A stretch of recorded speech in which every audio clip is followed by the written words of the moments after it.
में कर्म हिताबंदी जीवो जीव हितस्पृहा स स प्रभाव भूयस्ते स्वार्थम को वा न वांछति।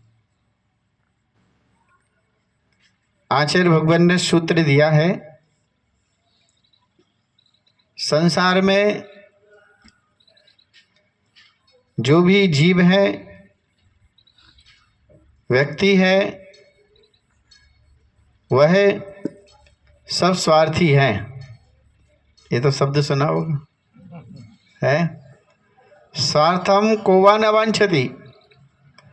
स्वार्थी बनने की कौन इच्छा नहीं करता है, ये नीति है। स्वार्थम को वा न वांछति, स्वार्थी बनने की इच्छा कौन नहीं करता है। ये हमारे से प्रश्न पूछ रहे हैं। आचार्य भगवान अपने ही सामने प्रश्न उपस्थित कर रहे हैं और पूछ रहे हैं कि भाई स्वार्थी कौन नहीं बनना चाहता है। संसार में ऐसा कोई जीव नहीं है जो स्वार्थी नहीं है। हम भी स्वार्थी है, आप भी स्वार्थी है। आपका भी कुछ स्वार्थ होगा, मेरा भी कुछ स्वार्थ होगा, इसलिए मैं पुलगांव में आया। मेरा स्वार्थ ये है कि आपका धर्म मार्ग प्रशस्त हो और जीव मात्र का कल्याण हो, ये मेरा आपसे स्वार्थ है।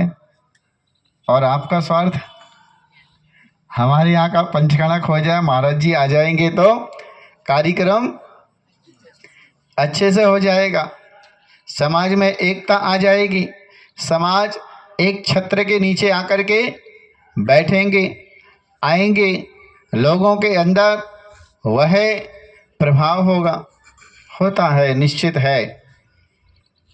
व्यक्ति वजनदार यदि है तो शब्द भी उसके वजनदार होते हैं।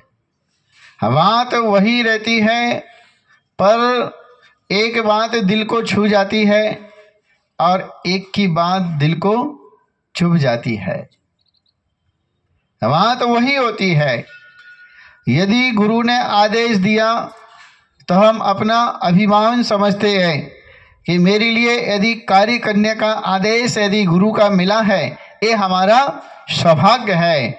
ध्यान में रखना, यदि कभी कोई आदेश दिया है तो ये आपका सौभाग्य है।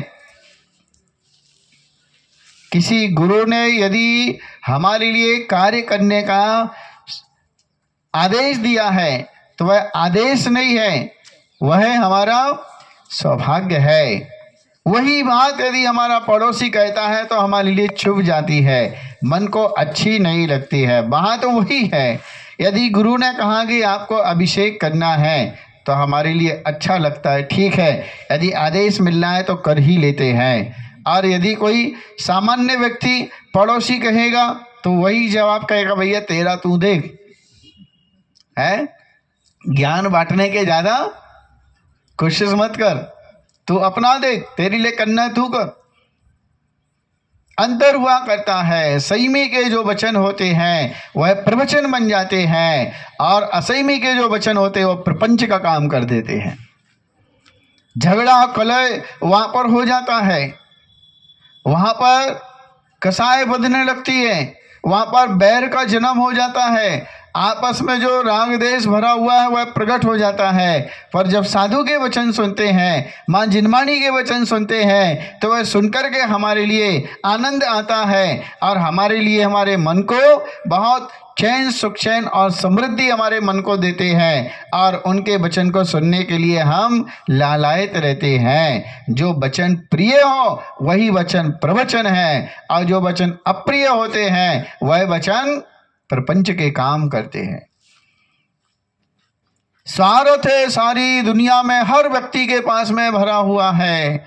स्वार्थ के बिना तो दुनिया में कोई, पर आपने पढ़ा होगा, स्वार्थ त्याग की कठिन तपस्या बिना खेद जो करते हैं, ऐसे ज्ञानी साधु जगत के दुख समूह को हरते हैं। जो साधु हुआ करते हैं, जो निर्गंत साधु हुआ करते हैं, जो दिगंबर साधु हुआ करते हैं, जो सच्चे वीतरागी साधु हुआ करते हैं, वह स्वार्थ त्याग की कठिन तपस्या, जो कठिन तपस्या जो करते हैं वह स्वार्थ के बिना करते हैं। उनका कोई स्वार्थ नहीं है कि आपको यदि हम अच्छा प्रवचन सुनाएंगे और आपके लिए प्रिय वाणी सुनाएंगे और यदि आपकी प्रशंसा करेंगे, उसमें कोई हमारा पर्सनल कोई स्वार्थ है, एक कदापि ऐसा कभी भी विश्वास नहीं रखना।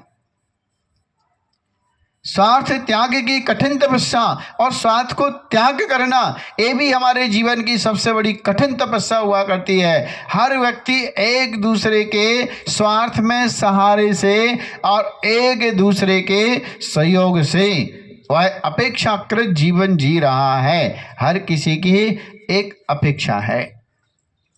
तो यहाँ पर आचार्य भगवान ने मूल जो मैं आपको बताना चाहता हूँ, यह यहाँ पर कहा है, स्वार्थम को न वंचति। स्वार्थी कौन नहीं होता है?